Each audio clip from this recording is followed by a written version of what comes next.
எல்லாருக்கும் வணக்கம். ஏப்ரல் 22 பஹல்காம் தீவிரவாத தாக்குதல் நடந்தது. சரிங்களா? ரொம்ப கஷ்டமாக இருக்குது.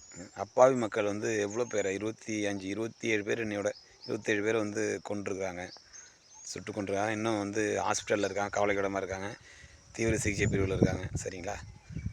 இதெல்லாம் பார்க்கும்போது மனசு அப்படியே கொதிக்குதுங்க, ரொம்ப சூடாகுது. இதெல்லாம் ஒரு கீழ்த்தனமான செயல். சரிங்களா? சண்டையை நினச்சிங்கன்னா இந்திய இராணுவம் இருக்குது, முப்படை இருக்குது. சொல்லுங்கள், போருக்கு நீங்கள் வந்து அறிக்கை கொடுத்தீங்கன்னா போருக்கு இந்தியாவே தயாராக வரும். எந்த நாடாக இருந்தாலும் சரி, உலக நாடு எல்லா நாடுகளையும் எதிர்த்து போராடுற அளவுக்கு தெம்பு இருக்குது. இந்தியா பிடிக்கலைன்னா தயவுசெய்து சொல்கிறேன், இந்தியாவில் இருக்க கீழ்த்தனமாக நடக்கக்கூடாது. இந்தியாவில் இருக்கவங்க இந்தியா விட்டு வெளியே போயிடுங்க.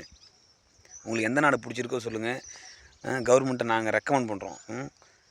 பொதுமக்கள் நாங்களே ரெக்கமெண்ட் பண்ணுறோம். நீங்கள் எந்த நாடு பிடிச்சிருக்கோ அந்த நாட்டுக்கு போயிடுங்க. எங்களுக்கு இந்தியா பிடிச்சிருக்கு, எங்களுக்கு இந்தியாவோட பூர்வீகம், இந்தியாவில் தான் நாங்கள் வாழணும் அப்படின்னு நினைக்கிறவங்க மட்டும் இந்தியாவில் இருங்க. சரிங்களா? பிடிக்காதவங்க இந்திய நாட்டை விட்டு வெளியே போயிடுங்க.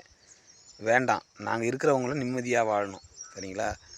கண்டிப்பாக இந்தியா இதுக்கு ஒரு தக்க பதிலடி கொடுக்கும்.